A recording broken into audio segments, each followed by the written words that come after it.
The AED we have at our office. It is a hard start AED. These things are very easy to use. I'm just going to show this to you real quick. Very easy to use. It's got a pair of scissors in it. As soon as I pull this lever right here, it's going to turn the AED on. This is where I would access the pads that would go on the person's chest and their lower abdomen. Okay. Again, this is an actual AED, so I'm not going to turn that one on. But I am going to show you some of the things that are inside of this AED kit. We have a little pouch that's attached to it, and it has things like CPR breathing barrier will be in there. You have one of those. You also have some gloves in here. You have another pair of scissors. You also have a razor in here. Okay, this is very important. If the victim has a hairy chest or a lot of hair on their torso, you want to get rid of some of that hair so that the pads will stick to the person's skin. If they have thick chest hair, it will not get a good connection and won't do the job that it needs to do. All right. So again, we're not going to turn that one on. However, I do have a trainer version of an AED, so I am going to pull this out and I am going to turn this on so you kind of see what the AED does. So I'll turn that on.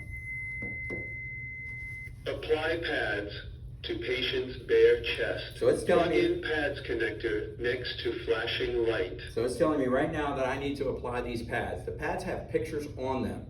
All right, so you know where to place them. Pads, plug in connector. So I'll place the first pad down on the lower left side here.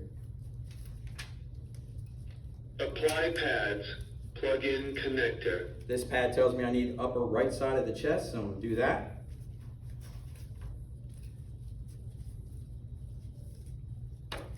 I'm going to plug in these leads. Apply pads, insert connector firmly.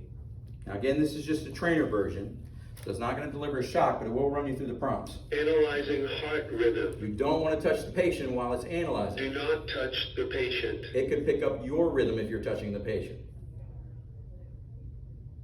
Shock advised. Charging. Stay clear of patient. Tell everybody stay clear. Deliver shock now. Press the orange button now. Shock delivered. You will see the muscles jerk. Begin CPR. Then you'll start CPR again. You can do the CPR while these pads are in place. You will not take them off. It's also giving you the rhythm for the CPR. So you will just start, but you have to count. You'll just go 1, 2, 3, 4, 5, 6 in time with the rhythm that the AED is giving you. Okay, that is going to go on for about 2 minutes. It's going to have you do 5 cycles of CPR, okay, which again is 30 compressions, 2 breaths. If you have a barrier, if you don't have some type of breathing barrier to put between you and the victim, again, compression only CPR can be done. You would just do continuous compressions until the AED tells you to stop and not touch the patient, because it is going to analyze again and determine whether or not it needs another shock. This is just a little bit of information on the importance of CPR and AED use. If you'd like more information or if you'd like to take a class here at the council, please don't hesitate to reach out. Thanks so much for your time.